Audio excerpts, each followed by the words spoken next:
வாகை சுடவா இந்த படத்துல பார்த்த மாதிரி அந்த காலத்துல பள்ளிக்கு போறதே வந்து ஒரு பெரிய அவேர்னஸ் இல்லை. நிறைய டிராப் அவுட்ஸ் இருந்தாங்க. படிக்கிறதுல ஆர்வம் இருந்தாலும் சந்தர்ப்ப சூழ்நிலையாலும் குடும்ப சூழ்நிலைகளாலும், எஸ்பெஷலி பெண் குழந்தைங்கன்னா வயதுக்கு வந்துட்டாங்க, இல்லை கல்யாணம் பண்ணி கொடுத்துரும், பிளஸ் சைல்டு லேபர்ன்னு சொல்ற மாதிரி வேலைக்கு அனுப்புறது, இந்த மாதிரி நிறைய பிரச்சனைகளால படிப்பும் ஸ்கூல் டிராப் அவுட்ஸ், அதாவது பள்ளிக்கூடம் வராத குழந்தைங்களோட ரேஷ் அதிகமாகுது.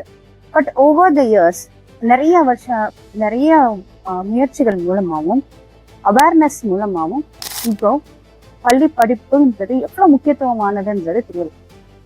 பட் இப்போ சமீபமா, அதுவும் கொரோனாவுக்கு அப்புறம் இந்த வருஷம் நிறைய குழந்தைங்க பள்ளியிலேருந்து டிராப் அவுட் ஆகிறாங்க. ஸ்கூல் ரெஃப்யூசல், பள்ளிக்கு போக மாட்டேன்னு சொல்றது, பள்ளியை விட்டு நீங்கிறது.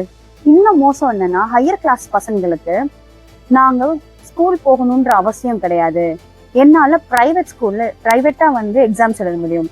இந்த பிரைவேட் எக்ஸாம்ஸ் எழுதுறது கவர்மெண்ட் வந்து ஏதோ ஒரு சூழ்நிலைனால பள்ளியில வந்து படிக்க முடியாத குழந்தைங்க, எக்ஸாம் கிளியர் பண்ண முடியல, போர்டு எக்ஸாம்ஸ்ல 10th and +2 மட்டும் நான் எழுதிக்கிறேன் அப்படின்ற ஒரு வசதிக்காண்டி ஒரு ஸ்பெஷல் சில்ட்ரன் அவங்களுக்கு வந்து எக்ஸ்ட்ராவா கண்டிப்பா அந்த போர்டு முடியணும்ன்றதுக்காண்டி கொண்டு வந்த டெக்னிக்கை இப்ப இருக்கிற குழந்தைங்க, நல்லா படிக்கிற குழந்தைங்க, நான் ஸ்கூலுக்கு போக தேவையில்லை, நான் எக்ஸாம் மட்டும் கிளியர் பண்ணாலே போதும்னு சொல்லிட்டு பிரைவேட் எக்ஸாம்ஸ்க்கு ஆப்ஷன் பண்றாங்க.